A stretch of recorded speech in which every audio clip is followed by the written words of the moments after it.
Hello, hello. This is so funny to me.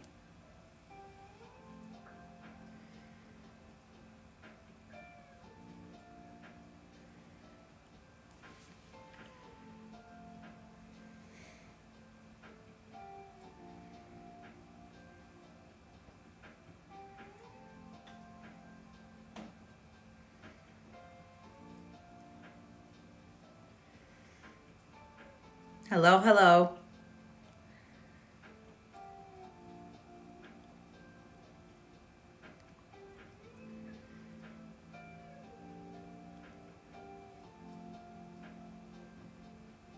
Hi. We're going to try this one more time. If not, I might move the party over to Instagram.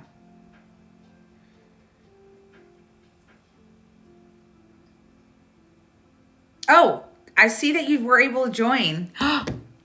I see you.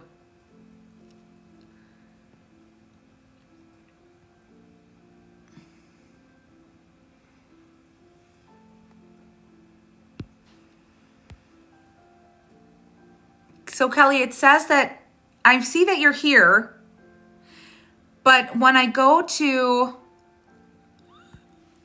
I'm literally dying right now because Kelly, I'm not doing mediumship readings. I'm trying to get Kelly, who's my co-host for this event, to do. This is a health and wellness live. However, when I go to invite Kelly as my co-host, it's actually telling me that Kelly is offline. However, I know Kelly's not offline because she's on my live.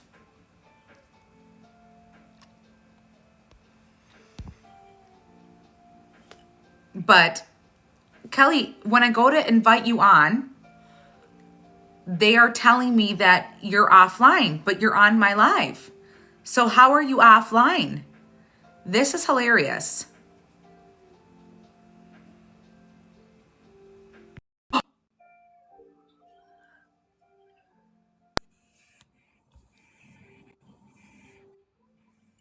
Okay, so far. I think I figured it out. You did.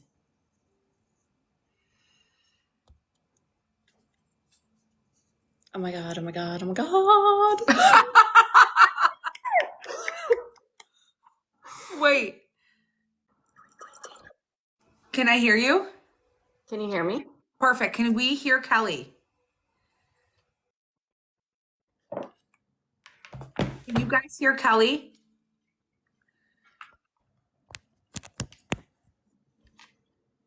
Okay, awesome. Okay, so before we start, if you guys could do me a solid, if you guys could at least get us to 2,000 likes and share this at least 10 times really quickly to kind of promote the page and let everyone know that we're live before we start going into questions. If this was not a Mercury retrograde moment, I, I don't know what happened. I don't either. I don't either. Hold on, I'm gonna get something bigger.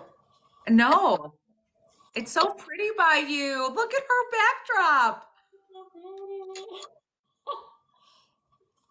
Alright, I'm gonna try and put the phone in here. Third world problem. You guys go ahead and keep tapping those screens. Keep tapping those screens.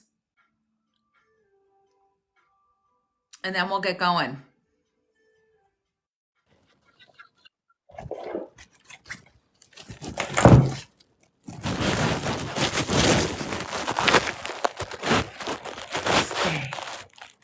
Because I had to plug in, because I was gonna use my iPad, but I'm like, So does the phone work better then? no, because it said I was offline, so I don't know. But we did it. Here. It's we've come to this. We've come to this. Okay, so I'm just gonna wait a little bit. If you guys keep tapping that screen, keep sharing the live. You guys could go ahead and share the live a few more times, and then we will, keep tapping, tapping, tapping, tapping, tapping, tapping, tapping, and then we'll get started. We're going to be talking all about health. We're going to do an introduction. Hey, Taylor. Welcome, welcome, welcome. Um, you know what? Besides a Mercury retrograde, TikTok is shifty. Something's really weird. Like no one's getting notified. Um, no one, even when I promoted this, it was on my page. You know, who's meant to show up is meant to show up. At this point, it just, I can't help but question that this is something that is for people, and I feel like we're being shadow banned. Hey, Vanessa. So either way, I'm gonna be excited about this. I'll try to make clips out of this either way. I have a random story for you. I'll have to send you separately. All right, you guys. So we're gonna just jump in. I think we'll get some more viewers on here, but this is the level of importance for us to have Kelly on. I've been able to read for Kelly, and for those of you guys that I'm going to switch it over to you, and I'll have you do the intro. For those of you guys that don't know Kelly, this is Kelly. She's a subscriber. She's on my lives often, so you guys see her name under Kelly. It's DNA, right? Oh, my DNA, yeah. Yeah. So Kelly is brilliant. Kelly, do you mind explaining to everyone what you do? Like what your job title is and kind of breaking it down? So, what's my job title? You know, when you ask me my job title, I'm like, what? What is my job title? I don't know. Job title? Kelly, who are you? I'm a functional practitioner, essentially. Holistic practitioner, functional practitioner. But my specialty is genetics. It's epigenetics, human biology, biohacking, plant medicine. Yeah. All the witchy stuff. All the witchy stuff. Now, Kelly's been like this from the jump, from the start. She's always had this almost sixth sense on herbs and how to heal people.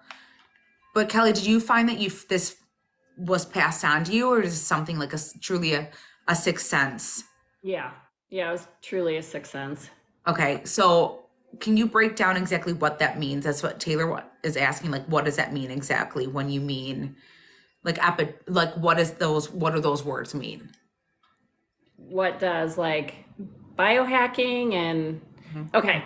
So we have so much potential, but we only live like such a very small amount of our potential. And it's because of society, it's conditioning, it's what we believe, it's, you know, everything works to keep us very small. Okay. But we can tap into and we can send signals to the body so the body can express and be a lot more limitless than what we currently operate as. So I go in and I tweak those little things. I help people tweak those little things so you can become a lot more limitless than what you are now. And so what Kelly did with me, I had current labs that were about 3 weeks old, and I had sent my labs over to Kelly, and Kelly went through my labs for me and was able to basically, I would say in an easier way, you read between the lines. She's able to connect the dots that maybe a Western doctor isn't willing. Because what did you say? Kelly said something to me that stood out, that when we get blood work done, the gauge is what, through cancer? Yeah, so the data set is for people that are going to get their blood work done that are already sick. So that's the data set. Yes. So, but what I look at is I want to see where is the body leaking energy before it gets to a disease state, and where is it weakened? What body systems are weakened? So we can get in there, we can reverse that, we can fix that before disease sets in. So much easier that way.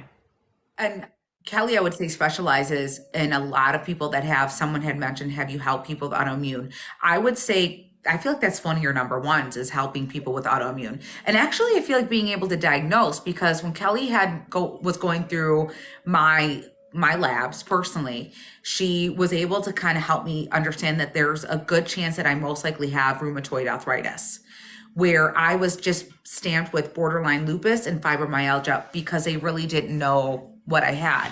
So by her just looking at a very, I would say, basic panel, right? That's a basic panel that I had.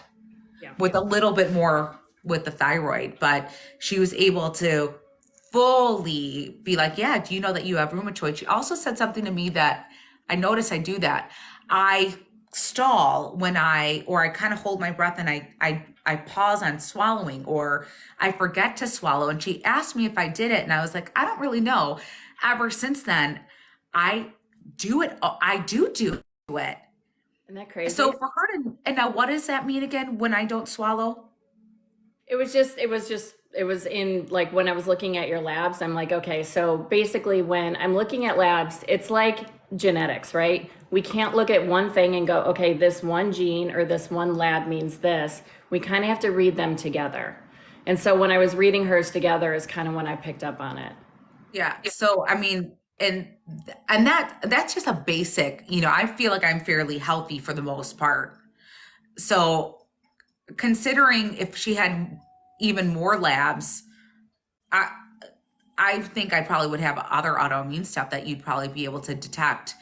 But so we're going to go through a bunch of different topics. The first thing we're going to be discussing is how much can I send you so you can read mine? So if you guys do want to book a session, this is what Kelly does for a living. Is your link attached to your bio? Yeah.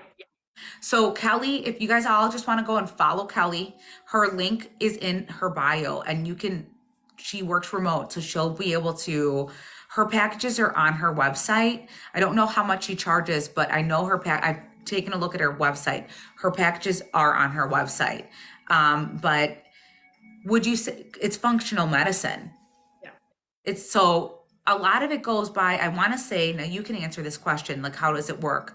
I believe it's a lot of, it goes by their blood work, or you have them run labs first, correct? Before you can start anything? Yeah. So it all starts with your blood work. But if someone books an appointment with you, do you tell them what labs to get?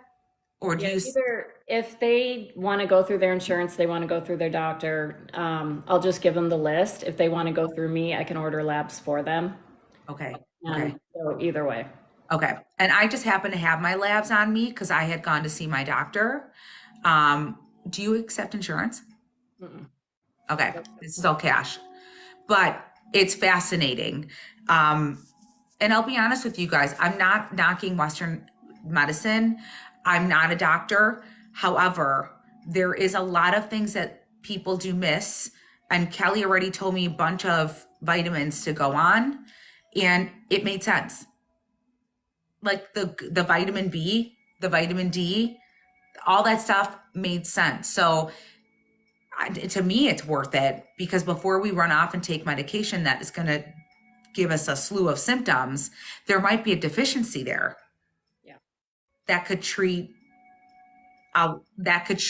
the illness or what you're experiencing by a deficiency, not so much as slapping on or taking a medicine that might help with the symptom that you're getting. I think there's more deficiencies going on in the world. Yeah, absolutely. And one of the things I picked up on you just from your TSH being a little bit high was the thyroid stuff. And you had never mentioned thyroid at all. And you didn't have your free T3 in there for me even to look at, and your free T4 was okay. But I was just like, I'm like, I want to see that free T3 because I know, like I can see it. There's something going on in your thyroid. And you're like, yeah, absolutely. Mm-hmm. Yeah, no. And I have hypothyroidism. I have been off of medicine for a couple of years now, but she was able to help me understand a lot of people that have autoimmune disorders. Usually if you have one, you're going to have a series of 2 or 3 or even 4. So I got my third one. I kind of got my third one with you. But I have the RA, the fibro, whatever fibro is, the hypothyroidism, and Raynaud's syndrome. Maybe that's 4. Maybe I'll just throw on a 5th one. I don't know. But you can get a lot of closure. It's all treated the same. It really doesn't matter what you have. It's all treated the same. And what I mean by it's all treated the same, it's not that symptoms are the same, but the core issue. I don't care about autoimmune. I want to know, like, what are the things going on in you? And the first thing I'm going to look at is your gut. How's your gut doing? We can see that in the labs. We don't have to go do a stool test or anything like that. We can see it in the labs. I can just ask you questions. You know how your digestion is. But that's the number one thing, is most everything starts in the gut. And there's a couple things that we can kind of go through to go, okay, if you're experiencing this, you have gut issues, to kind of go, okay, so guess what? When we start fixing the gut issues, we start fixing the blood sugar issues, we start cleaning up the environment. We start seeing a lot of those symptoms go away, the chronic fatigue, all of this stuff just starts going away. We dial in your diet really well. It's a complete package. It's a really complete package. Is it I didn't read that question. So Kelly, I want to ask you, and then we'll go into like the meat and potatoes of the live. What inspired you to take this direction because it's, you guys know, I always talk about finding your soul's purpose, me transitioning careers. I didn't even ask you this when we were talking about the live. What inspired you to get into this? Because I do feel like you're doing your missions work through this career. Yeah. So I owned wellness centers and med spas in Dallas. Mm-hmm. And then I was part owner in a stem cell clinic and doing stem cells. And I happened to get pregnant. And my daughter had a genetic condition and the genetic condition was that basically she wouldn't live. It was a genetic condition that she wouldn't live through. And after I cried and boo-hooed and poor me and everything else, somebody said, pull your head out of your ass and do what you know to do and let's get on with this. So I did, and the baby made it to 40 weeks and she was stillborn, but she was not stillborn from her genetic condition. She was perfect. Like we had the amniocentesis done, we had we had everything done to show exactly what she had and what her condition was. So by the end of it, she was perfect. She died from a knot in her cord because she twirled. Oh. So, but God, the universe, whatever you believe in, gives you the direction that you want to go in, because through that time period in my pregnancy, I really dug very deep down into genetics. And I was kind of already getting there with stem cells because I was like, why are some people not getting the results and other people are? Like, what is that deeper core issue going on? So I was already going down that rabbit hole anyway. And then she just like punted me into it. And I was like, okay, I left the country for a while, lived in another country and just healed, licked my wounds and came back. That's when you lived in Guatemala, right? That's what you told me when you moved to Guatemala. Did you intuitively have a feeling that there was something going on in that pregnancy? Yes.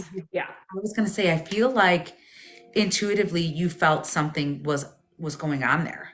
Yeah, definitely. And I will say that, my doctors at Baylor, I had a midwife and doctors at Baylor, and they said, you can terminate the pregnancy. And they said, because it's going to be really hard on you. And I said, you know what? I said, for whatever reason, I'm meant to go through this. So I'm just going to go through it. And then out of that came where I am now. That's incredible. I mean, that's not incredible about the suffrage and the loss and the grief attached to it. But that pivot, well, you're already kind of in the realm of your industry, but have you worked with a lot of pregnant women then?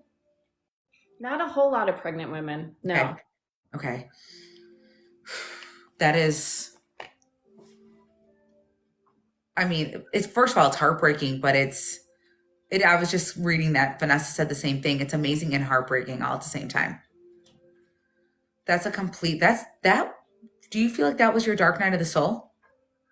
It was one of them, but yes. Yeah. I feel like dark nights go through stages. Yes. That was the first wave. I understand that. But that's kind of like Kelly's background, and that's kind of how she came and took all the pieces of her and you kind of integrated it. Yeah. But Kelly is a fascinating woman because she knows a lot about a lot of things. So one of the bigger things that I wanted to talk about today, on top of health, then this goes hand in hand with health. You guys, we don't know what times we live in, okay? We don't know what could happen at any time, okay? The first thing I really wanted to discuss is how to put together a natural first aid kit, because we don't know what's accessible to us. If the resources will still be as, available to us. So there's certain things I feel like if we can learn to be almost like not full blown survivalist, but know a little bit of these techniques, I feel like it could carry the collective far. Just having a little bit of knowledge on some of this stuff. Now, you had mentioned that you have done survivalistic training. Yeah. And where was that?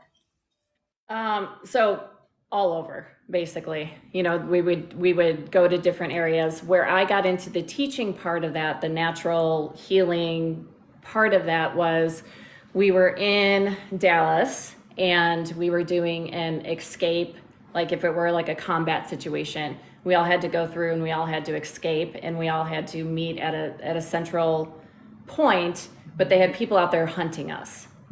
So we had to evade all that, and we had a lot of rules that we had to go by. And so we had to treat it like we were in a combat situation. We had to do emergency stuff, all this other stuff. So we did that, and in one of the days, they were talking about stockpiling penicillin, all the drugs and stuff that you would need and the supplies. And I'm looking at it, and it's like, I've been natural my whole life. So I have a lot of kids. So, I mean, it was the same thing for them. Like, I went through all this stuff with them too. Telling them how many kids you have? 8. So You clearly are doing something right if you look the way you do and you have like an aura and you look very young. You look Vanessa, yes. That's why we got to listen to this woman. She knows something, okay? She knows a lot, okay? She knows a lot. I know. So in that, they said, okay, we don't know anything natural. Would you like to start teaching classes? And I said, yes, absolutely. So I started teaching the natural part of the survival schools. Okay. Now, Vanessa, do you need a dog? She can bark. So off the hand, like going towards like the basics of first aid, what are some things like, because we're on the topic of children. So when you had your children around growing up, like what are some natural, like what you would find, like if you're a parent and your kid falls or something happens, what are some natural like first aid stuff that you would find that you would tell every average American household to have? So one of the things that I always ask people to get 2 types of honey, okay? And the first one's going to be a local raw honey. You don't want it to be heat treated. And you want the honeycomb with it, because when you get a very bad sore throat, or your kids do, you chew the honeycomb like gum, and probably within 5 minutes, it's gone. The sore throat's gone. And this even works with strep throat. And you'll have to do it a couple times, but while you're chewing it and for like probably a good couple hours afterwards, that pain's gone. If you catch it right in the beginning, it never gets to a really bad point. But I mean, kids love it because they just, it's like, remember those wax, like little caps. Yeah. That's what I was thinking. Yeah. Okay. So kids love it. I mean, because it's like that with them, but it's sweet. So they love that. That's one of the things that's really good. Now, when I was with my last daughter, she had pneumonia when she was a baby and I was breastfeeding. So I took honey and black seed together, and then I nursed her, and it was gone like that. So you ingested it because you were breastfeeding. Now, if someone as an adult or a child were to have pneumonia, would you also give this to someone as an adult? And okay. Yep. That is, wow. And that's kind of how you can handle babies, because they say don't give babies, raw honey. I don't necessarily agree with that, but that's me. However, that is a way to, kind of get around that, is if you're nursing, you can do it that way. So the other honey that I recommend is there's a Jarrah honey and it comes from Australia. And it specifically works on staph infections, E. coli, bacteria, and funguses. Okay. Do you know how to spell that? Jarrah. Jarrah. Vanessa, which honey do you want to ask? How do you serve it? The last one that we just talked about? Just mix it together and then do a tablespoon. And you do a tablespoon like every 30 minutes. Like upon symptoms or when you like, okay, wow. Yeah. Wow. When one of my sons was little, he's in the army now, but he had cancer when he was born. And so I treated him naturally with that. And we would put we went to New Mexico and got a little copper ring that fit his little baby finger. And we could tell when he was going to get sick because the copper would start turning his finger green. So it always showed it, so then we could get on top of it before it hit. Oh my God. I have chills. So like if you have like little kids and you want to get up, and they, especially if you've got ones and they tend to get sick a lot, get a copper ring, put a copper ring on them. You can always catch it before it really, because I mean it'll show up like 2 or 3 days before they come down with it. Do you recommend copper rings for most children then? As just a precursor to illness? So what is in the copper what is like I guess the reaction or chemical reaction? Yes. Well, and our body is very like it needs these elements like in the right dosage, but we need the elements. We need aluminum. Funny enough, like we need the natural aluminum. We need these ionic forms of like colloidal silver. You know how, I don't know if you've heard of colloidal silver, but it's like it's equivalent to penicillin, an antibiotic for us. Like that stuff is so even just putting it on the skin absorbs all of that. So, it has, and it's got a frequency, on top of it. It's got a frequency. My mind, it's really hard to shut my mouth. This stuff fascinates me. And we just got through 3 things and I'm already just like, I think everyone has a shopping list already started, especially those that have kids. Okay. And like I took like little copper tubes because I knew COVID was going to hit here. Like it's been prophesized. I grew up with the prophecy. As soon as it hit China, I'm like, it's going to hit here. So I was kind of already prepped for it and working with people on it. And I took like copper tubes. Cut them up, and then you'd stick them up your nose. Brilliant. Up your nose, because they're not solid. You'd still breathe through it. But that copper, because that's how it was entering a lot, was through the nasal passage, and it would just instantly kill it. So everybody I knew got mailed copper, little copper things. And they have, those like little snore things. They're like those little plastic things, and you stick them up there. I would stick the little copper things in there and stick that up, and then people would wear it, and like they put on their mask and like go out like that and never got sick. Okay. And where can you purchase stuff like that? The hardware store.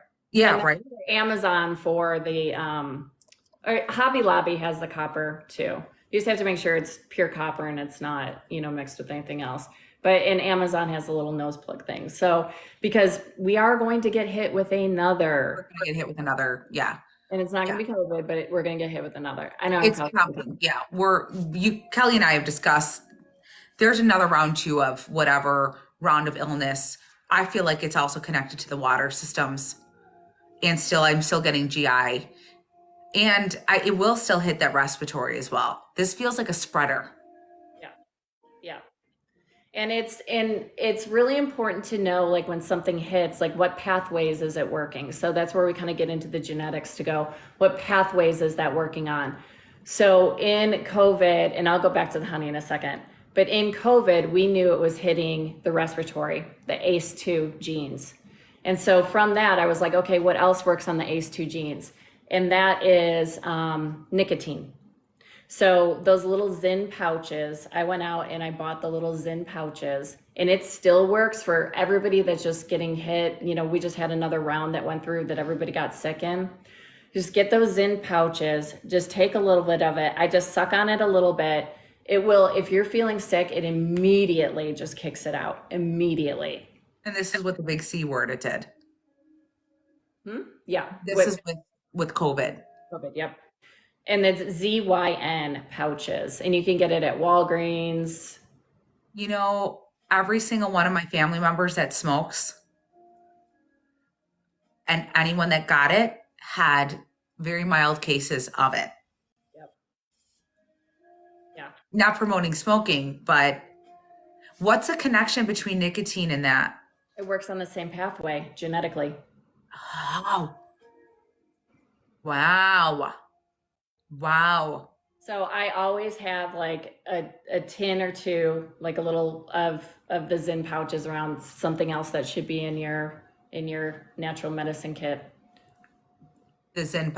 What else would that work with or against, I should say? The cough. If you have a cough, it is Respiratory. amazing at just getting rid of that cough very quickly. Because it's that when people get, especially when they get that long COVID, it's like they're not sick anymore, but they still have that cough, and it just hangs on and on and on for just that. Would that also work with any respiratory that's linked to like allergies, any type of cough? Or is that a different? Yeah, it's different. It's gonna be different. So, and does it work on, Lisa asking it, does it work on congestion? It doesn't work on congestion per se, but if you do it, it's a part of it. It will help you. Okay. Okay. The honey probably would help more. Yeah. And the copper pieces would help to prevent it. Yeah, copper knows Okay, I that. gotta go full circle here. Okay. I have to I'm connecting all the dots here. I'm gonna walk around with, I'll do it all because I'll be taking honey with copper in my nose and with, the nicotine. I'll for sure will get myself sick just because I'm gonna be misusing it. But that's why I'm gonna repeat the questions to Kelly so she can make sure that I'm not giving misinformation here. Going towards this second wave that we feel is coming, is there anything else you really feel strongly that we should really think about having in that kit? Yes. Okay. So I had to write it down so I could kind of stay on track. Okay. So the other honey, so you have the local honey, and the reason why you want the local honey is because it has everything in your environment. So it helps with allergies. It's very biocompatible to you because you're breathing all of this stuff too. Okay. So it's biocompatible. So you want your local honey, but then you want, like I talked about, the Australian honey. And then there is Ziziphus, Ziziphus. That one's going to be harder to find. And that comes from the Middle East. And that one is the highest in hydrogen peroxide. So I am a huge fan of orally taking hydrogen peroxide, food grade, 35% hydrogen peroxide. I'm a huge fan of that. However, local or the honey that has hydrogen peroxide, a high amount, is really good. Oh. And it'll stay good forever. So should really be part of the kit. Is that something, so when would you feel pulled towards, obviously the hydrogen peroxide, would that be for topical purposes or like anything? What is your pull for that? So it would be if somebody is really sick, like you're dealing with something that is outside of just like your norm. So in the case of COVID, I would put people on a nebulizer with hydrogen peroxide, and I would just have them nebulize that. So that's like that's I almost feel like it's like a purge. Yeah. Like it's getting things to almost like come out, fully come out. Because you cough hard when you're doing that nebulizer with it. Now, again, I'm not recommending anybody go do this. Don't go do this. Do your research on it. You cannot do 35% straight or anything else. You'd want a very diluted 1%. But I'm not recommending anybody do anything. This is all stuff that I have done. we'll just call it entertainment purposes. If For you entertainment feel, purposes. if you want to do something for yourself, we have to recommend talk to your trusted healthcare practitioner. Yes, we have to. Neither of us, I'm not a doctor, Kelly's not a doctor. This is just stuff that this truly is for entertainment purposes. Take what resonates with you guys, do your own research, run it past your doctors. But clearly you're speaking from experience. You've seen that this stuff has worked, but needless, use discernment and trust your own judgment on this. Going back to that last piece of honey, that is where you are already really sick and you need something that's like almost like your not last resort, but like you only pull that out when it's really needed. The honey. The last one. Yeah. No, well, okay, so if you can't, so there's 3 honeys that I recommend. The Ziziphus, the Jera, and then there's an eucalyptus honey that's out of California. And I point because I'm right here by California. Okay. The eucalyptus honey, just make sure it's raw, but that's probably going to be the easiest for people to get. Mm-hmm. The Australian one is going to be hit or miss. The Middle Eastern one's going to be really difficult to get. So it's just get what you can, get it in your medicine kit. Okay. And then the other thing that you can use honey with, besides mixing it with black seed or black seed oil to take, orally, is my son, obviously having a lot of boys, they messed around a lot. And my son jumped over the bed and caught the edge of it and just ripped open his back. And looked at it and I was like, okay, like we could stitch that up, but it was wide and it was like, don't really, and he has a huge fear of needles, like humongous fear of needles. And so I was like, I just took it and I packed it with honey and turmeric. And now to this day, and it was a huge gash, and it was like he took meat out and everything. Healed perfectly without any infection. Took a while, obviously, because it had to all granulate back in. But once it did, you can barely tell, like it's smooth. It has lost its pigment because that's how deep it was, but it's smooth. And turmeric, honey.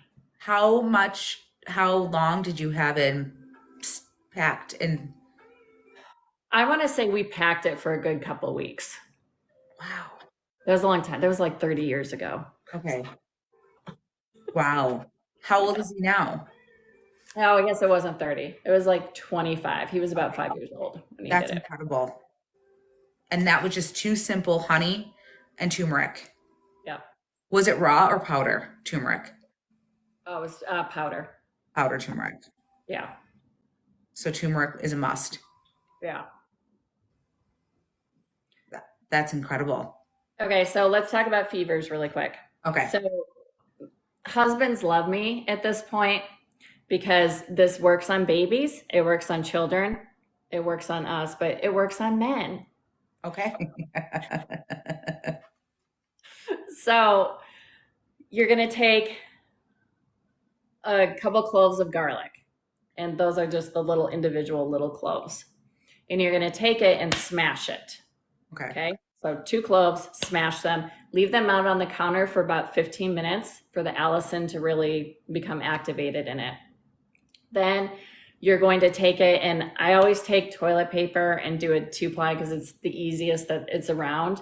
And I separate the 2-ply and I put the 1-ply between the foot, the bottom of the foot, and the garlic. So the foot is here, the 1-ply is here, and then I'm going to put the smashed garlic on top of that and wrap the foot and put socks on. Mm-hmm. Okay. So the smashed garlic is on both sides of the feet. Now, if you don't, for me, when I do it, I don't put the 1-ply toilet paper on, but you're going to get a blister. It will blister. The garlic will blister your skin. But it doesn't matter how high the fever is, how long you've had the fever, it will break it that night. I usually do it before they go to bed. It always breaks the fever. And you need it to be the toilet paper because it's thinner. blister. Yeah, just so you don't blister. I mean, you could use gauze, you could use anything. Toilet paper is just super easy. So you just need a barrier between your skin. Yep. Wow. But instantly works. My friend's husband just had this last round of COVID really bad, and he was sick. He's sicker than he ever was in his life. And I'm like, Jonathan, you're going to hate me, but here we go. Garlic on your feet. And it did. It instantly worked, and he was struggling bad. He had like 104.5. And this works for both men and women, correct? Okay. And That's it's, incredible. yeah. With babies, I would take a small clove and smash that and then just take that. So you have one small, you know how you always get that little runt clove? That's a clove that you want. Okay. And then you're just going to take that in half and put that on them. They're going to smell. You're going to smell like garlic. You're going to breathe garlic. Your house is going to smell like garlic, but it works. Do you find that that works better than, I mean, I know the onion has different, but you find that garlic, works better than onion? Yep. Okay. Yep. Yeah. I like putting the onion out and putting it like on the bedside, in the kitchen, wherever anybody's going to be at that's sick. I like doing that. But as far as like getting that in the body and just going through and like killing it and breaking that fever, the best thing to break fevers. And you guys, this is stuff this is in most people's houses. Mm-hmm. That's incredible. That's incredible. All right, hold on, I'm gonna turn on my light real quick. Yeah, I'm like, I know she has other stuff on that list. I'm fascinated.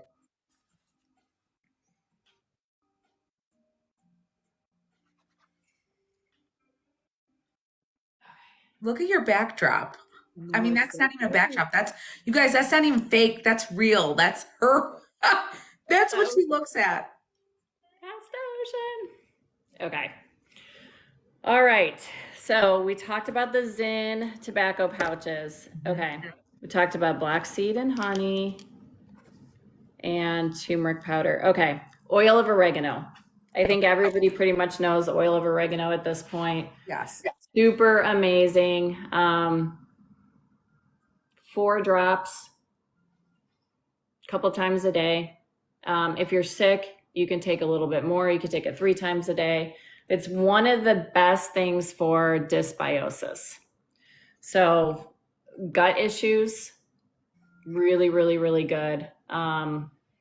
You know, you can use it as really a whole body tonic when you're sick. So usually I've got a couple go-tos when I start to get sick. That's always one of them. I'll always pull it out. It's also good to oil pull with for your mouth. So if you oil pull with like coconut oil, stick like a drop or 2 in the coconut oil and oil pull with that. With oil of oregano, especially for men, be very careful. Don't spill it. Don't get it on your hands, because once you go to the bathroom, it's going to hurt. Oh, like don't touch your pee-pee. Yeah, I'll say it. I don't care. Yeah, that shit can burn. Yeah. It does burn. Yes. It really does burn. Now, is there any oil oregano brand that you personally like? Yeah, I like the Wild, what is that? The Wild Harvest, it's the P75, something like that brand. Wild something. Let you know for sure. Oh, wow. That is, now, when you say black seed, do you mean black seed oil? You can do black seed oil, or you could do black seeds, the black cumin seed. The actual seeds themselves. Okay. That's what I wanted to. Wow. Now, I'll typically oil pull with the black seed oil. That's kind of one of the things that I always oil pull with is black seed. Okay. And so we might as well just talk about dental too, because one of the things in survival was, you know, obviously hygiene is not going to be the same in certain situations. So how do you treat dental issues? Because those are the most miserable issues that people will pop up with in your community. Mm-hmm. So I am a big fan of turpentine. Okay. And again, big, huge disclaimer, do not go to Lowe's or Home Depot and go buy turpentine. There is specific gum resin turpentine that you can buy. It's an age-old remedy, but you can buy it and you can put a drop in like black seed oil and oil pull with it, and it'll tighten up your gums if you've got pockets. You start to have some receding gums. All of that is amazing because it goes in there and it kills it. Wow. How often do you do that? If you have an infection, you could do it twice a day. Oh. Would that work for anything like I don't know why oral thrush? Yeah. Yes. Okay. So Yep. those like a gum infection, gingivitis, Yep. something like that, oral thrush. Yes. Okay. And how much do you use of it? Just you only need like a drop of it in your oil. Okay. Okay. Do you prefer black seed over coconut oil when you do the oil pulling? It depends. I personally, like, I used to always just do coconut oil, and I got into the black seed, and as I'm getting older, I just like the black seed more to prevent any issues. Okay. Because there's more like preventative benefits from black seed. And what would you, just for people who are watching, what's like that comparable? Like what's more preventative that black seed probably has that coconut oil doesn't? Black seed is a lot more antibacterial, antifungal. I mean, it has really strong properties in it. Okay. Okay. So, and I mean, my parents both had dentures when they were in their 40s. And so I was like, I mean, I'm way past that, but I'm like, yeah, I'm not going to go down that road. Wow. Oh, wow. Okay. Wow. Would oregano oil work as well? Yep. So mix it with the black seed, or could you do?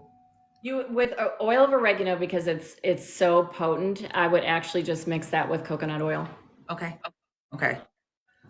Just because you wouldn't want to irritate your tissues too much. Okay. All right. I feel like everyone's going to be so motivated. So what else is on? I know you have more on that list. I do. So something that you can buy at like Walgreens or CVS is Xylitol. It's a nasal spray. Okay. And it is xylitol and usually has some grapefruit seed extract in it. But I like the one that has the capsicum in it. So it literally has hot peppers. So again, it's one of the things that I automatically pull out when I feel like I'm going to come down with something, or people around me are coming down with something. I'm like, nope, not me, preventative. You just do a couple nasal sprays, and you can do it as often as you want throughout the day. Burns. My little kids, because I've got 2 little ones, they hate me when I come at them with that. I'm like, because it burns. But I'm like, it makes all the difference in the world. Like it knocks out that congestion. It knocks out that, when you have a lot of that sinus pressure, headaches, it'll knock out headaches. Ooh. It's really, really, really good. Do you know how to spell that? The Xlear, Xlear, max saline spray with capsicum.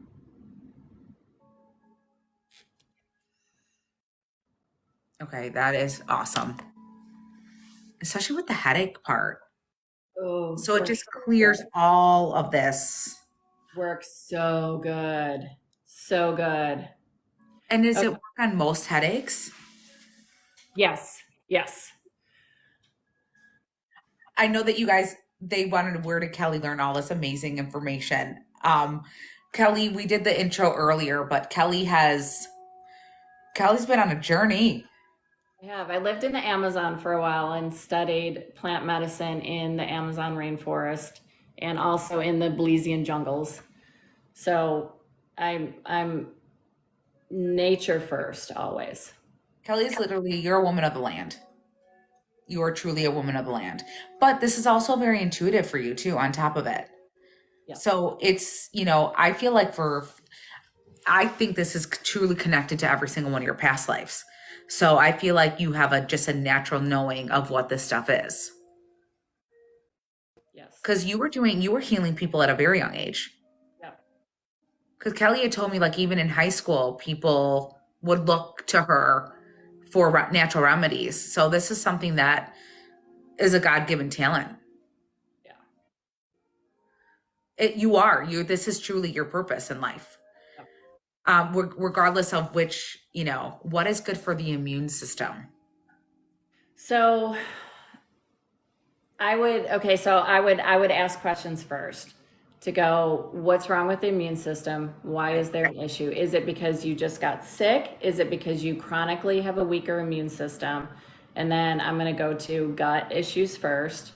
Let's strengthen your gut first because your immune system is in your gut. Yeah. So it all starts there. Yeah. I mean, we hear this all the time with media, and everyone's promoting probiotics and prebiotics and enzymes and everything like that. I mean, people are definitely waking up to this, and I think the last 5 years. Yeah. What is the quickest? I'm gonna get back to your first aid, the list, 'cause I'm sure there's other stuff on there. What is the quickest, effective way that you feel like you can balance out that gut? I know people want to always have it lean more alkaline. So what is one way that you say I know that it's not a quick reboot, but what is one of the stronger ways you find that really helps people heal that gut? First, you've got to kill the stuff, the bad stuff in it. So I kind of go in phases. So you're going to kill the bad stuff. You can do that with your oil of oregano. You can do that with doing a parasite cleanse. I like Marcus Rothkranz is a raw foodist. He has a line, and his parasite cleanse is one of the best that I've ever done or recommended. Really good. So it's really just clearing the bacteria, viruses, yeast, fungus, all that stuff in there. And it's just, that's like kind of the quickest. And then just rebuild your enzymes and fermented foods to rebuild it. Go through another phase of detoxing that again, then go another phase of rebuilding. And colostrum and apple cider vinegar are two of the most important things that you can actually put back into your body to heal the leaky gut that's going on if there's a leaky gut issue. And if kids were not breastfed for, usually a year, then they tend to have weaker brush border cells, and we'll see that leaky gut in there. So if you were breastfed or not for that long, if you weren't, then you can pretty much guarantee you've got some issues there. Colostrum is amazing at healing that and really just, keeping that scaffolding very strong. Okay. Wow. So oregano oil and parasite cleanse. Okay, yes. Can you say the parasite cleanse again? It's called Parasite Force. Parasite Force. It's Marcus Rothkranz, Markus Rothkranz. Okay. And it's like Wild Force or something is the company. It's on Amazon too. Is it? Mm-hmm. That's even. Who's going? Everyone's getting off. I'm going to go on Amazon as soon as we're done. What is your take on colonics? For a reboot. I'm not. I love colonics. Love them. Have been chronic. I've used them chronically before in the past when I was really stringently cleansing. If you have a routine where you're doing infrared sauna, you're doing like foot detox, you're doing ice baths, I would say yes, add colonics in there, but only if you make sure that your pathways are open, you're able to detox that stuff out properly. If not, you're just going to create an imbalance in your body. So like if you went and did one once, maybe like it would be okay, but like I want to heal and nourish the body, because a lot of the times there's something wrong in the body first because there is a deficiency there and we need to nourish that. That's a weakness. So colonics are very harsh on the body. Because they almost strip you of everything, even the good stuff. Yep. Okay, that's what I was thinking. All right, thank you. I'm gonna go back to the first aid kit because I could personally pick your brain all night. So I'm gonna stay on track and not be selfish. This is not for everyone. Okay. So we can go styes. Okay. Um, apple cider vinegar on a cotton pad, hold it on your eye, do that a couple times a day. The sty will go away like that. Okay. You can make drops of apple cider vinegar, honey, and like distilled water, and put those drops in your eye if you have any type of vision problems. Castor oil in the eye will get rid of cataracts. It's also really good if you have a hard time sleeping.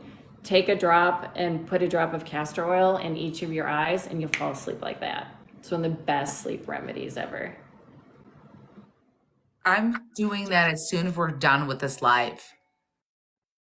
It's amazing. It's amazing. Get the hexane-free castor oils, so it's not using chemicals to extract it.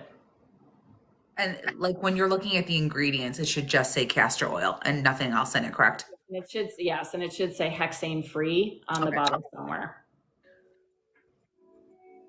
Because I know castor oil is one of those, I feel like everyone should have castor oil in their house. Yeah. So that's part of the, I mean, it's crazy. I mean, a lot of the stuff I feel like a lot of us have like in our house already, and maybe just not realizing that there can be combinations of, okay, no, let's keep going because I know that you have notes. Hemorrhoids. Yes.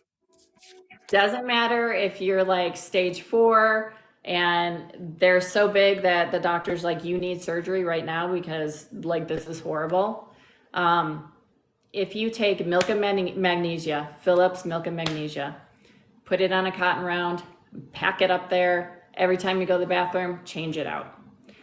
Within 2 days, it'll completely be gone. Now, I have taken people that like literally it was like the size of a sausage. Yeah. And just in like they needed surgery, tissue was dying, everything. It was so bad. And it works really great for pregnant women too. Yeah. And just packed it on there and it just went away. So when you pack it on, is it just like you pack it on there or do you actually insert it? No, Like no, you just pack it on there. you just pack it on there. Yeah. Okay. So you just kind of keep it in between your butt cheeks essentially, right? Yeah. Pack it up there, pack it Okay. on there. Every time you go to the But bathroom, change it out. Okay, but because I was just wanting to make sure it's not like you would put it in like a suppository. No, Okay. Okay. you don't want it to up there and then you've lost the cotton round somewhere. You know, that's something I would end up doing though. That's the best part. That's why I have to ask these questions, not for anyone else here. It's for me. Okay. Do you have to soak them for a certain amount of time? No, just pour it on there. Make sure it's just dripping wet. I mean, put a barrier, like for women, we can put a A pad. liner. Yep. Okay. Perfect.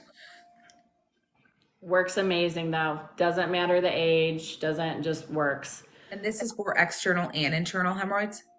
Yeah. Well, yes. I mean, because it all absorbs through there, which tells you there's a magnesium problem if you have hemorrhoids. You probably have a magnesium deficiency. But topically takes away the pain. It really does a lot of good. Okay. And I mean, I've had people that would have to go and keep getting them cut and drained, cut and drained, and just wasn't doing anything. Milk and magnesia topically got rid of it. Okay. Coffee, always have like instant coffee in your thing. If you know somebody that has asthma, it will, even if they take like something that if they have anaphylactic reactions to or anything, get them drinking coffee. It will hold down that response enough time for you to be able to get whatever medical need they need at that point, whether it's the epinephrine or whatever. That is incredible. It works on the same pathway. and it'll keep the bronchial tubes open and keep it from completely closing up. That kind of makes sense because Mhm. oh, wow. So Okay. I'll always have coffee, like even if you don't or somebody you know does not have, you don't know who you're going to be around and what they're going to need. So I just always have instant coffee. Hot or cold, or does it matter? Just give it to them. Just dilute it in water and just have them down it. So it's not gonna swap out for an EpiPen, but it will buy you more time. Okay. Wow. Okay. One of Thank my you. sons had very severe anaphylactic reactions. Very, very severe. A lot of allergies, a lot of nut allergies, and we use that on him quite often to hold us through before either the paramedics could come or we could get his EpiPen in him. Tablespoon in like 8 ounces of water. Cup, just drink a cup. Oh, you mean like for the scoop? Yeah, Foot yeah, scoop, yeah, yeah, like yeah, full tablespoon okay. yeah. And at that point, I'm sure it doesn't even really, however much. Okay. Perfect. Just do a big scoop, dump water in, chug it. Okay. Let's see what else. Crema tartar is really good for bladder infections. Very, very good. So if you take like a quarter teaspoon to a half teaspoon, put it in, obviously, like we have juice available, so you could do grape juice because crema tartar comes from grapes anyway. So put it in grape juice, drink that. You can do that like 3 times a day. It works amazing on bladder infections and kidney infections. Works amazing.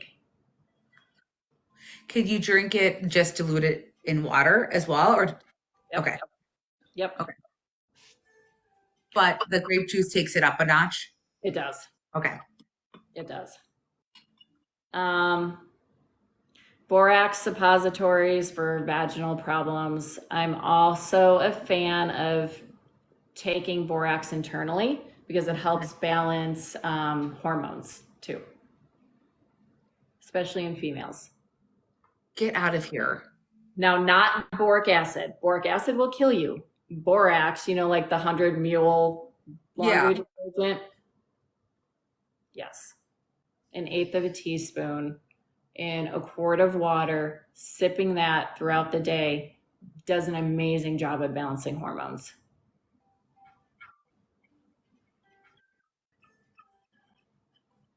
I still have my cycle. I don't have any problems. I'm not in menopause. I'm way past the age that I should have that.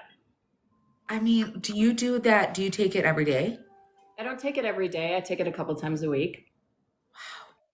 Do you find, like, let's say someone has um heavy cycles or heavy bad PMS?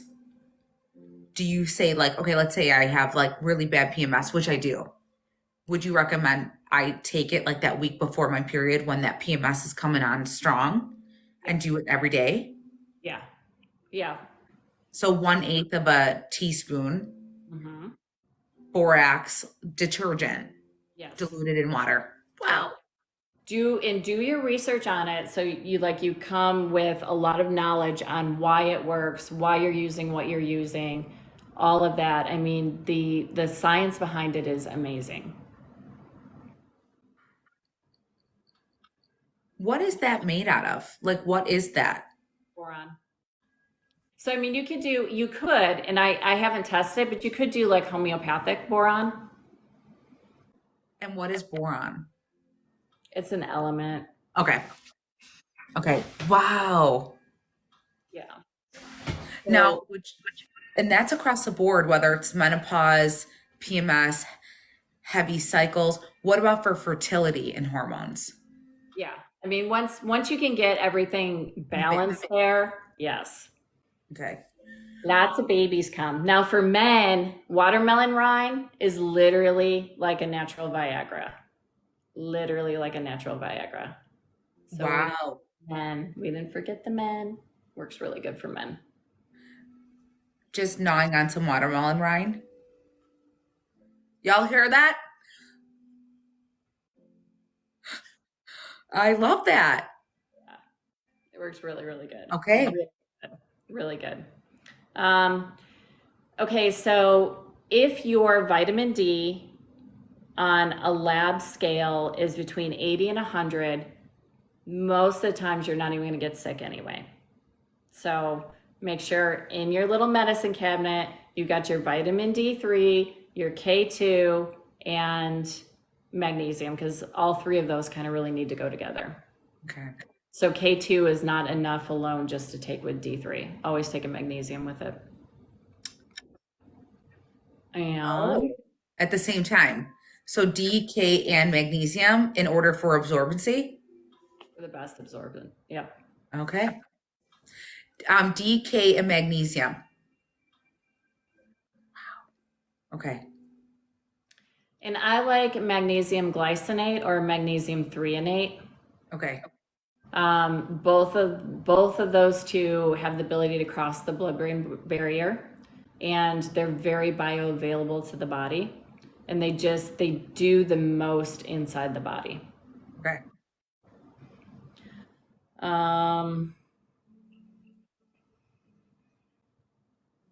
Apple cider vinegar and baking soda in water. If someone is just going through like a really stressful period, and and it's like, that point like where you're just under a lot of stress and you start feeling sick, you start feeling like things aren't okay. You're burning through the bicarbonate stores in your intestines at that point. So you replace that with baking soda and apple cider vinegar. Now, you would do like 2 tablespoons of apple cider vinegar and a half a teaspoon to a teaspoon of baking soda and about 6 ounces of water. You can do that twice a day. And you'll see like the stress in somebody calm down a lot. I think that's actually because that's easy and most people have both those things. So I'm throwing this out as an example. Someone's like feeling like they may have an anxiety attack or they may get a panic attack because sometimes you kind of feel it coming, right? Would you recommend starting to drink that? Would that be, I know it wouldn't, is it preventative or would it just kind of, it isn't? Yeah, this is just more for somebody that is going through just a really stressful situation and they can't get out of the stress. To unwind. Yeah. This Yeah. sounds like a Yeah. substitute for a cocktail. And it kind of does taste a little bit like beer. Oh, okay. So this is like a good substitute for someone that wants to pour themselves a glass of wine at the end of a long day. I tell the little kids, I'm like, here, come get your beer. That's Come drink your beer. I'm gonna have apple cider, baking soda, and castor oil. Like this is gonna be I'm gonna have a fun evening. Yeah. Yeah. Wow. It's amazing. Okay. So we talked about colloidal silver should always be something that's in there because studies have shown that it's either as or more effective than penicillin or antibiotics. And how is that bought in what form? Like pill form or liquid form? Yeah. And typically just do a dropper full. Okay. Daily? Yeah, you'd probably do that like 3 times a day if you were like feeling like you were getting sick or sick. Definitely. Okay. But I mean, if you kind of institute some of the stuff that I've talked about, you're not going to get sick. Like you're going to catch it. Like don't be like that. When you're like, "Oh, I think I'm coming down with something," but you wait to the point that you actually come down with it. Just like trust the body, and when you hear it, just be like, "You know what? I'm just going to start doing this stuff." You'll never ever get sick. Doesn't matter what's coming around, what's released to us or anything else. You won't get sick. Okay. You'll be able to bounce back really easily. Okay. Thank you. Okay. And this is really hard for me to pronounce. I'll spell it for you. OSCILL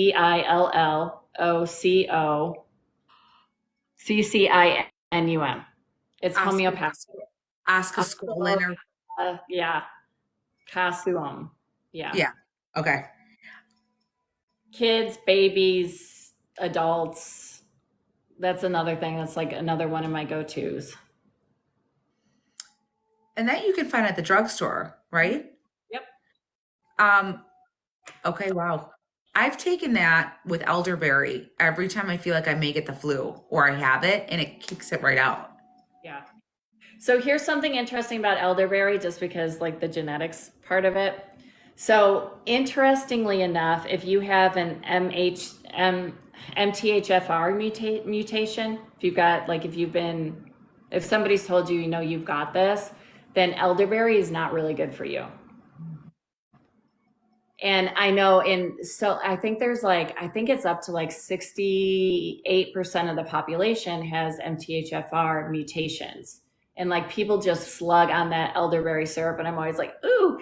And it's like, it's not, but some people, it's like, that's their automatic go-to constantly. They're constantly drinking it. And it's like, it will throw off the body. Well, you get the benefit from not, from it helping with the cold. It throws something else off in the body that you have to deal with. And what is an example of one of the mutations like that you're talking about? So the MTHFR, so I'm just looking at so if I'm looking at the MTHFR genes or the COMT genes, COMT genes, those are two of the ones that are really affected by it. Green tea also goes in there. So it's just something that if you love green tea or you've heard like, oh my God, it's so good for you, but it's like you drink it, but then it's like, I don't know, you just like really don't feel so good afterwards. It's probably because of that pathway. Okay. Okay. But are there any like illnesses, let's say that someone has that let's say there's something autoimmune, like what's an example of like those? So like with MTHFR, that regulates the genes turning on and off. It regulates pretty much every system in your body.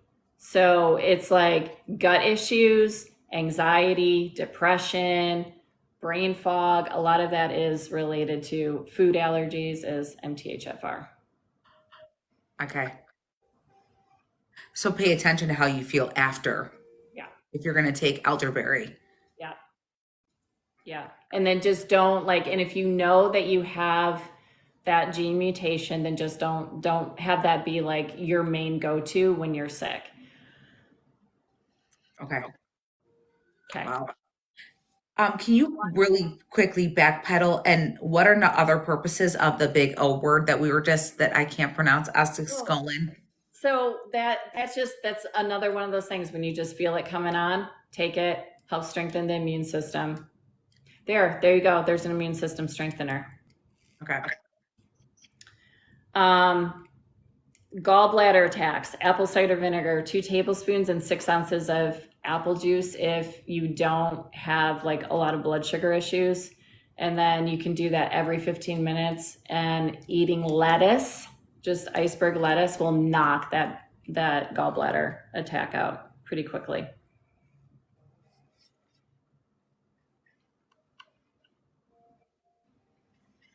And the last kind of weird one for the medicine cabinet would be dragon's blood. It comes in drops, and it's a red liquid, and it comes from a tree. And you drop it on your hands and just rub it together, and it'll turn into this beige paste almost. And if you have cuts, like small cuts, put it on that, and it acts literally as like a Band-Aid, like a liquid Band-Aid. Fascinating. And it's cheap and just works really well. That's crazy because I only know dragon's blood for spiritual purposes because I use dragon's blood incense to cleanse my home. So it's a great way to get rid of negative energy as well. Good to know. I didn't realize that you actually could buy it in liquid form. That's awesome. So there's our medicine cabinet. There you go. You guys, don't you want to be healthier? I don't. That's it. And you went through so many different things that was already on our list too. Because of that, That was fascinating. So a few other things, and I feel like I know all this for free. That's what I'm saying. Thanks, Kelly. Kelly, because I feel like we went through so much of our list. Do you mind for the remainder of the live if we open the floor? There's only 13 of us for questions. Sure. Because I feel like you went through, the only thing we didn't talk about was the high blood pressure and the cortisol. But otherwise, we knocked out that list. We did. We did. So for high blood pressure, and then we'll go through questions, you guys, and Kelly will answer them. So high blood pressure, what I would like to see on a lab is I would like to see what your homocysteine levels are on your lab, because that can tell a lot about the blood pressure. There's a test that you can do at home if you have like a blood pressure cuff to kind of show because there's a couple different things that contribute to having blood pressure issues. One is adrenal problems. So here's a really good test that you can do. You've got your baseline of what your blood pressure is. Then you're going to lay down for 5 minutes. When you're completely relaxed, after 5 minutes, you're going to take your blood pressure, note what the top number is. Okay? Just so do a screenshot, whatever. And then stand up immediately and take it again. What I want to see is a 10 to 15 point raise in that number once you stand up, the top number. If it does not, if it stays the same or goes down, there's extreme adrenal fatigue. If it doesn't quite hit that 10 points, you've got some adrenal issues. It's not as severe as, just burnout with the adrenals, but then that you've got a system you need to nourish, okay, with the adrenals. So that's like one of my favorite things to do for people when we're kind of going through and going, okay, what is this caused from, without knowing what their genetics are, without like doing full blood panels. It's like, okay, what are we looking at? And that's kind of one of the things. So with blood pressure, it's the force of the blood moving through the walls of the arteries. And that's what causes the, when it's either constricting, blood's pumping through too much, whatever that is. Magnesium is really good at relaxing that. There's a couple other things that, like beets for the nitrate supplements. So you could actually do a nitrate supplement or just eat beets. Magnesium, L-taurine is another one to take. And then there's a lipid from thiamine, and it's also in garlic and onion. Oh, so that will lower. I actually had a client, like I've been working with her for like 2 weeks, and she was like 200 and something over, like her blood pressure was so high. And I put her on chaga as well. And she sent me a picture today and it was 160. And she's not on any medication or anything. Like I got her off of her medication. Not that that's recommended. yeah. No, disclaimer. Yes. Got her off of her medication, and that's just what her blood pressure is running now. That's incredible. Yeah. Wow. Okay. All right, you guys. I know you have questions, so we'll go ahead and I'm going to open the floor up to questions. What's the best for constipation?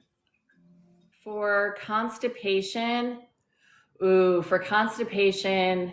so if you just wanted to take something for constipation, it would be ozonated magnesium. Okay. But if you have constipation issues, then you have gut dysbiosis. Yeah. Okay. Yeah. Gotta fix that. Dysbiosis. What does that word mean? So dysbiosis means that you have an imbalance in the good and bad, and it's on the mucosal lining. Okay. So it's really stuck to the mucosal lining. Okay. Everything. So and it's throughout your body, but especially like in the gut area. So you gotta kill that and bring that back into balance and get it off the mucosal. And then what, you just ingest it? right, with the first one, okay. So if you're having a little here and there constipation, but if it's consistent, then you got a bigger problem. Yep. What do you suggest for Lyme disease? 3 old strains came out from, I don't know what that means, but I think can you see that question down there? Oh, okay. So for Lyme disease, we're going to treat this all again the same. We're going to go after your gut first, find out what's going on. I want to know what your inflammation levels are. So your HSCRP, your homocysteine,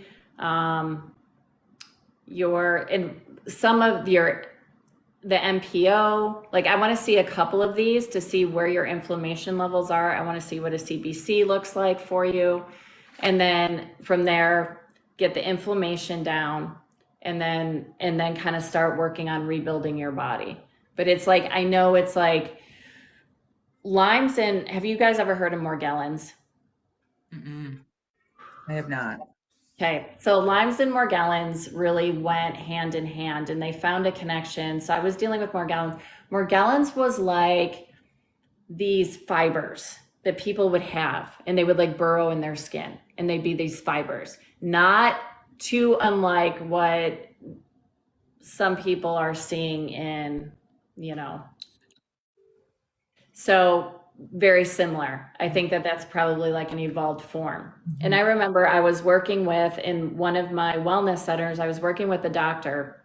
He kind of thought I was crazy, like, for all my like witchy weirdness and everything. But he found a Morgellons on him because it almost looks like hair, but it's not. And he pulled it off, and he said it literally turned around and looked at him. And he went, because there went through this big thing in Dallas where there was whatever, it was in the water system, it was everywhere. And now it's not so crazy. The CDC has recognized it at this point. This was like, years and years and years ago. But it came from through the Lyme. So I started working with Lymes back then because of that connection with Morgellons.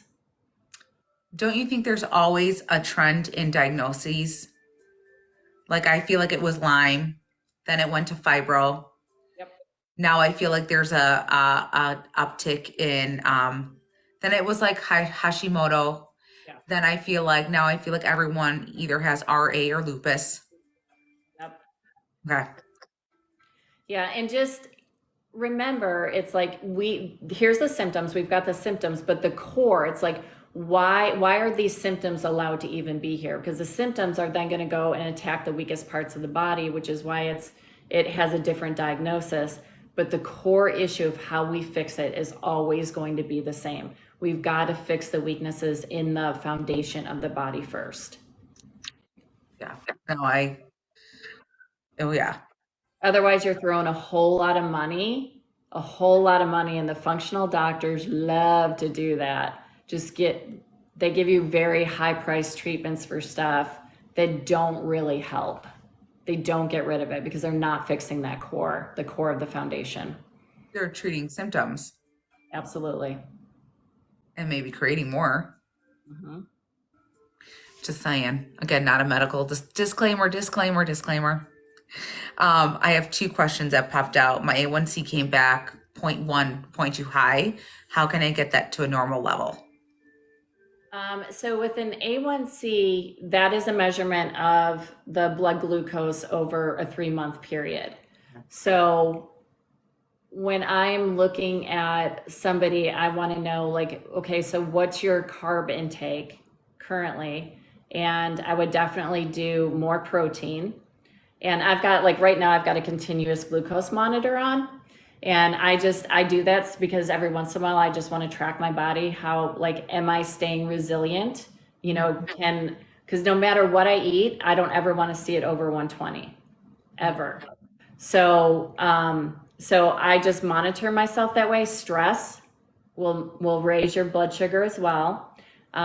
Exercise, a lot of exercise will raise your blood sugar. So will having excess estrogen will raise your blood sugar too.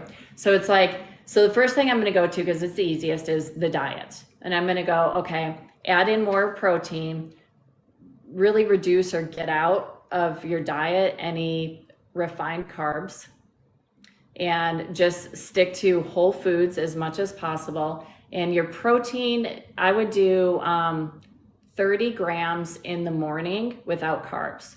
So just protein load in the morning for your very first meal. Okay. And then that will help a lot.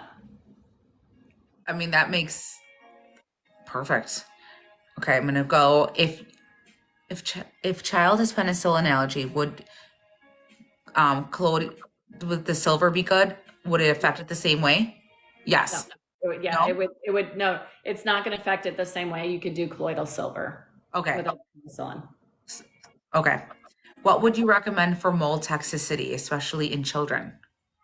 Ooh, man, mold is again, we're going to go right back to the gut, because mold destroys the gut. Has the children have you done any mold tests on the kids to see if anything's popping up with them? Mold detox is probably one of the hardest and most intensive detoxes, because it's in the brain, it's everywhere. It's a spreader. I mean, it can be done, but again, we're going to attack it the same way. Go with the gut first, always. Now, is there a test that you can take to see if you have, is it through blood? Yeah, you can do a blood test. Okay. Oh, wow. Chrissy, lupus. Anything that you would recommend for lupus? So lupus is going to be the same thing. So what is her, does she have food allergies? How does she feel her digestion is? Again, lupus is also, let's treat it with the gut. Yeah. Okay. How interesting that we have an uprise in all these diagnoses. And we have this, again, disclaimer, here in America, the FDA pushing shit in our diet. Okay, this is lovely. What's the genetic explanation of nut allergies? My daughter has, but neither Vanessa or her husband has any nut allergies, but her daughter does. So it's funny because there seems to go through waves of nut allergies. Mm-hmm. So when my son had a nut allergy a long time ago, I mean, he still has it, but when he had it a long time ago, there was a wave where, I mean, they didn't really exist when my age. And then there was this wave where there were like, 15 kids in his grade that all of a sudden had nut allergies. So I think it's whatever they're being introduced to, and it's actually an aflatoxin sensitivity. So it's a sensitivity to a mold, basically, that makes them very sensitive to it. And when I was pregnant with my son that has it, I craved peanuts. It was weird. That makes sense because it's the nut itself, but there's mold on it. Okay. Anything to help with fertility in early 40s? Yes. So I would want to look at, do you have fibroid issues? Are there lesions? Are there anything? And start to go from that point of view to go like, because if there's like an estrogen problem or something, PCOS, whatever that is, I want to go through, like, clear that stuff from the body, because a lot of times things will balance out. So when I'm looking at a CBC and a comprehensive metabolic panel, that's the core foundation of you. So that doesn't include the hormones, because if there's something that's showing up that you have a chronic bacterial infection that's just low grade enough where it's always flown underneath the radar, or virus, the same thing, it's going to mess up down the chain.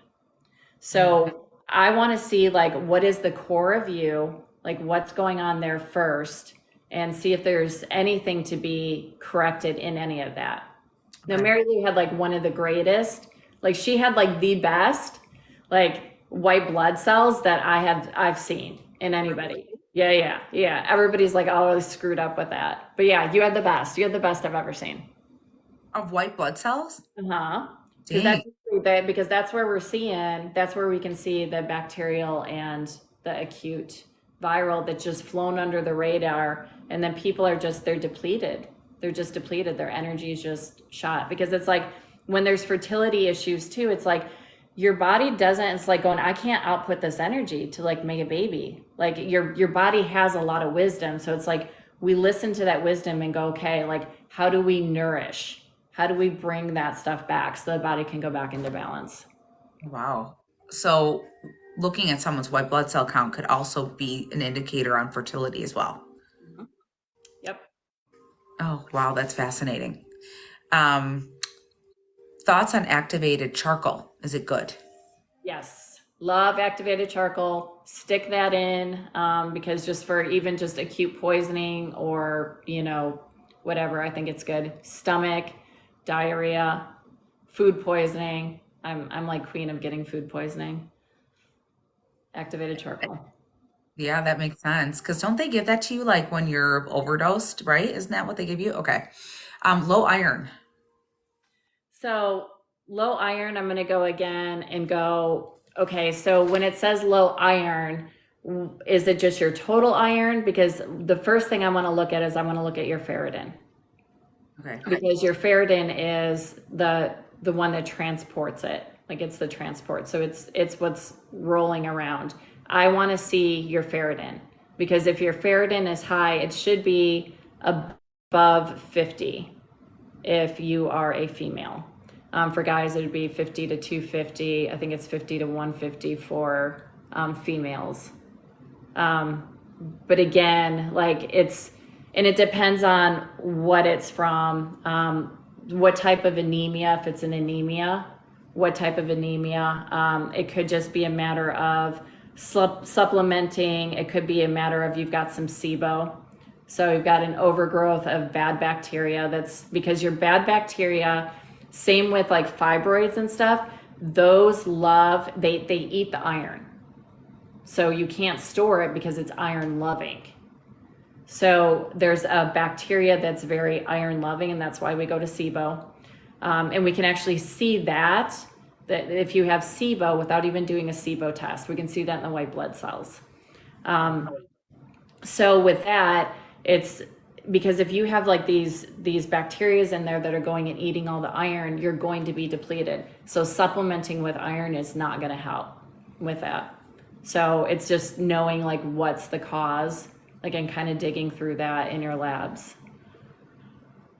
Okay. I'm trying not to be like, how do you make fingernails hard? How do you strengthen your nail beds?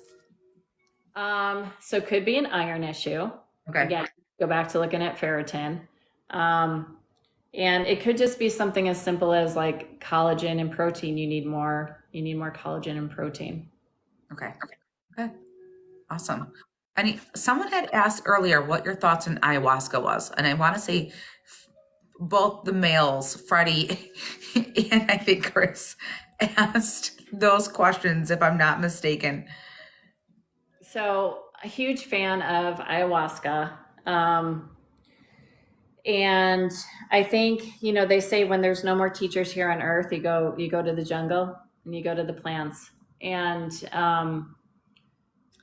one of the things you have to be like, a lot of people will have these beautiful, journeys with it. I got my butt kicked. Like if I wanted to know every single thing I've done in life, it was like a life review. And then it's like I literally felt like I was run over by a truck, then backed up over and then again, and then a bus came and hit me. It was so bad. And then they hung me up to dry. Like it was so bad, but it's like, and once you have that information, you have a responsibility to do something with it. And it's like, do you want to keep living your life this way? Or do you like really want to get straight and serious? It's an accelerated dark night of the soul. It's a fast pass. Okay. That's how I view ayahuasca or doing even a really intense journey.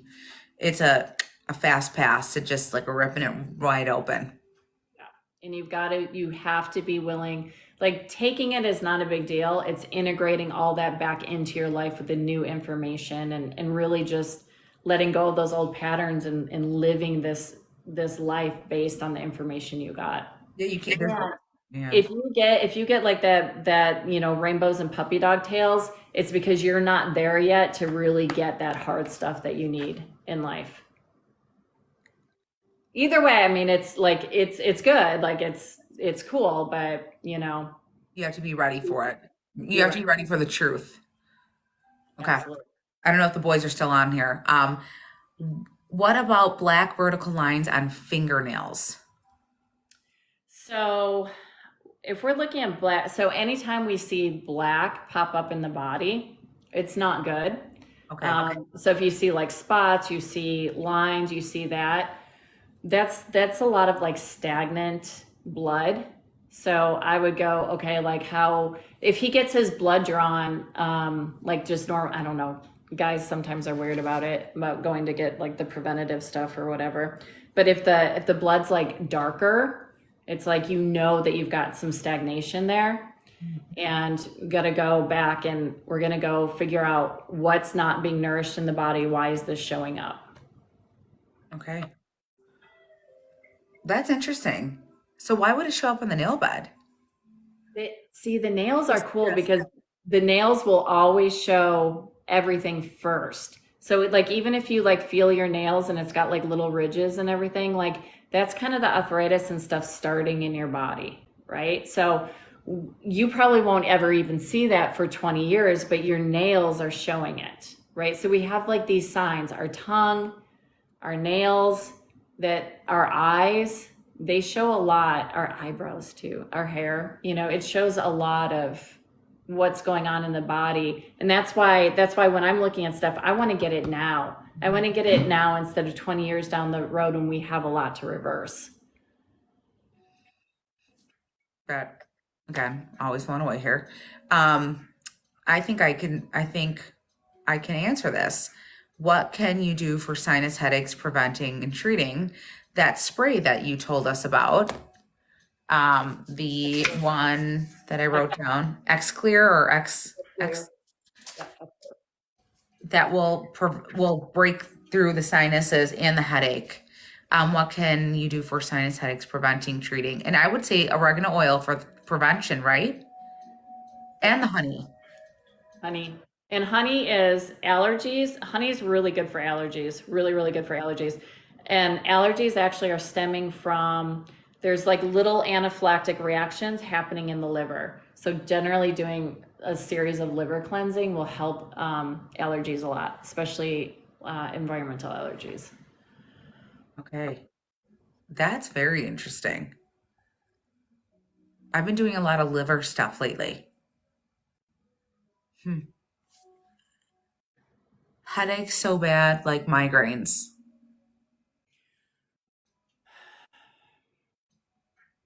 So so again, it's like look at, is there a acute viral or bacterial infection? Look at your white blood cells and your red blood cells, see where that's at. To get rid of like a migraine when you have it and it's so bad, like my daughter has migraines really bad. I had them when I was a child and she still suffers from them now. um, but a lot of times like putting your feet in cold water, like sitting in the sink or sitting on the edge of the tub and filling it and put like ice cold water, stick your feet in there, a lot of times that the migraine goes away really quickly. Putting salt underneath your tongue when you get a migraine sometimes will help. It's weird, but the sodium, like do like Celtic or Himalayan, like do a good salt. But a lot of times that will help the headache as well, the migraine. It's a deficiency too. What about seasonal allergies? Local honey isn't working. Okay, so liver cleansing. Okay. Like dandelion root tea, like something simple like that, or like more of like buying a liver cleanse. Yeah, and like I am a fan of the grapefruit juice with, the olive oil and drinking that. Huge fan of that. Oh, So and then just do like a series of like 10 of those. They're brutal, but they work really well for allergies. like in a row? I usually time it around the full moon is when I time it to release. And how much do you take, like little shot glasses? No, I do about a cup of each. So it's intense. So what's the ratio? Like 8 ounces of grapefruit and a tablespoon of olive oil? Like you're doing a lot of olive oil. You're doing like a half a cup to a cup of olive oil. Okay. It is the hardest thing ever to get down. Um, do you just go to the bathroom? Is that just an immediate? You would cleanse first, so you would start taking Epsom salts and water and kind of like clean out everything. Then you're going to time your drink at night, and then you just feel sick. I mean, you just do. You just drink a bunch of olive oil. You feel sick. And the reason why you do it, I mean, some people do it with Coke, but the grapefruit makes it like not as thick. It makes it like watery or something. So it's just easier to chug it down, go lay down, left side, and then in the morning, you're going to take Epsom salts and water, and you're going to do that 3 times just to purge everything out. And then you time it around the full moon. Okay. But does amazing for allergies. I feel like that's the holistic version of getting allergy shots. Yeah, absolutely. That's what I feel like. That's a comparable. Yeah. Yeah. That's fascinating. Yeah. Vanessa, she was saying that when the evening of a full moon, it's timed out. Did you hear about the grapefruit and olive oil? Like a 8 ounces of grapefruit and like half a cup of olive oil, and you drink it on the hour every hour. No, you're only going to drink that once. Drink it once, the evening of a full moon. Okay. Just look up like olive oil liver cleanse. Okay. It'll come up. Yeah. Eczema, autoimmune. Okay. So parasite cleanse. Okay. All right. I mean, thank you. That was that great. I mean, I could talk about this stuff all night long, but you guys, I can't keep her all night long. We can't keep her. We want to keep her on, but we can't. Selfishly, we want to. I'm speaking for myself here. But can you buy a parasite cleanse? Yes, that's the Marcus Rothkranz one that I recommend. It's on Amazon. Okay. All right, you guys. Last chance for questions, and then we witnessed the sun go down, so we need to let you go. Any other questions before we end the live?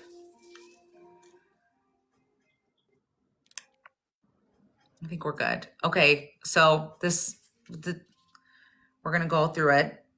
Although, now, does parasite cleanse hurt? No. No. Does it just make you go potty? It is. Yeah. So what can happen is when you're doing the parasite cleanse, you've got to be pooping. Have to be pooping. So, take a poop tea, a smooth move, oxy powder, which is ozonated magnesium, whatever it is, because if you don't, then you're going to find, you can also take charcoal with it too, but you're going to find as the parasites are dying off, they're releasing ammonia. You've got brain fog really bad. You're grumpy. You could get skin rashes. So the whole idea, if you get that stuff, just know that you're not purging enough during it. And it just kind of like that ammonia and everything's like running around your system. Okay. But other than that, it does not hurt. Okay. And the Marcus Rothkranz one, the parasite free it's a 3-month cleanse. So I like it. It's all like raw herbs. It's really good. Okay. And at this point, just understand parasites kind of laugh at black walnut at this point because black walnut and wormwood used to kind of be the go-to for parasites, but everything like gets an immunity because we overuse things too much. So like that's not the way to go in and like get the parasites now. I actually love woodworm. People make fun of me because you probably know what malort is. Because I would drink malort and people are like, what is wrong with you? And I'm like, it is made out of woodworm, mother. Like, I'm killing shit here. And every time I'd have a bad stomach ache, I would take a swig of malort because of the woodworm in it. So, because that just kills things in there. Yep. Okay. I'm going to answer a few more questions, you guys, and then we have to let her go. How do you feel about ionic foot detoxes? So I used to run those in my lab or in my not in the lab. I used to run those in the wellness centers. And I actually sent it off because I wanted to know like, am I like really scamming people? Is it like literally the arrays, like the metal arrays breaking down that's causing this stuff? It's not. Like, and I put it under a dark field microscope. I had it sent off and had it analyzed before. So it's true. It's being pulled out. I'm a big fan of those. That I looked at it underneath the dark field microscope, like before and after. You could see the parasites, you could see the blood clots, you could see all that stuff. Huge fan of them. Okay, so they work. Papaya seed for parasites. Love papaya seeds. I use papaya seeds instead of using pepper. I don't use pepper, but it tastes like pepper. But I actually use papaya seed. I put it in a grinder and use it as pepper.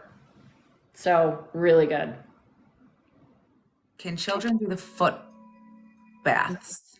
Yep. Yes. My kids grew up with them. Okay. Can you make them yourself? The foot baths? Not with the ionic cleanse, but I mean, you can do like herbs and stuff like that. Definitely. Like Epsom salts. Yeah. Okay. Yep. Okay. All right. All right, you guys. We're gonna release this beautiful lady. Everyone say thank you. I know there's only 9 of us on here, but say thank you, Kelly. And if you guys want to follow her on both TikTok and Instagram, her website is linked to her bio. Big thank you. Big thank you. You gave us a ton of free information. So I'm beyond thankful. I know all of us are beyond thankful. You better be thankful. But you guys, this is some really important stuff. Again, I'm going to go through the disclaimer. I am not a medical professional. Kelly, you should be you are. PhD, but yeah, not in medicine, just in biology. You have a PhD in biology? So you have a doctorate somewhere. So you're a doctor of biology. But I mean, you're a doctor. Yeah. Not the true doctor though. I'm just the research doctor. Research doctor.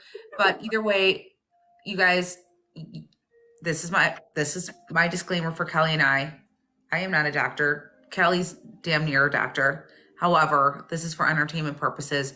Please use discernment. Please do your own research on this. We gave you a bunch of information for you to be able to jump in and deep dive into your own research. Run this past your doctors before you start doing anything. Be very mindful. Anything else that you'd like to add to that? No, I mean, that's good. Always a disclaimer. Yeah. Because everyone's body is different. But I felt this was very important. Kelly felt that this is very important, especially because we both are, and a lot of us are on the same page of knowing that there's something coming through again.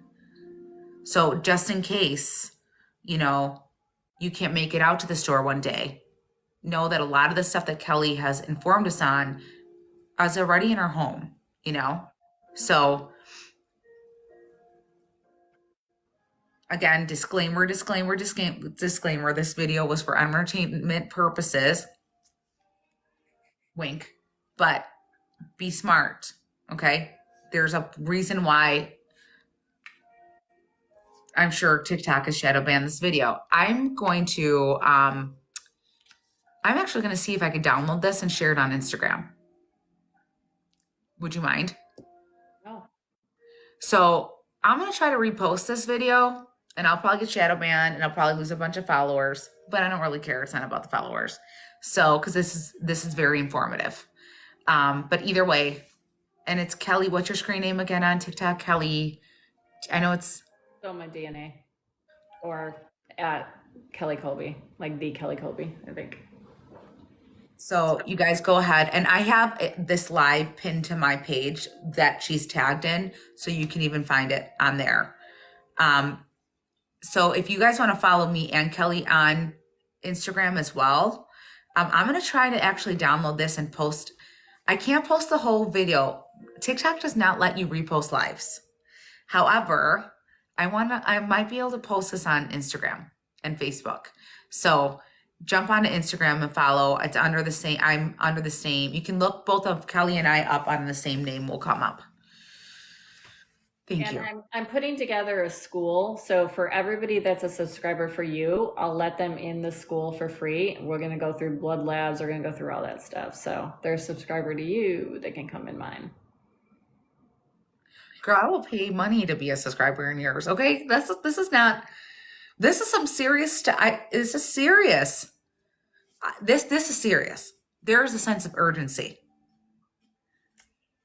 So not to fearmonger, but to get people educated. We have to take our health back into our own hands. We absolutely have to. Yes, We have to.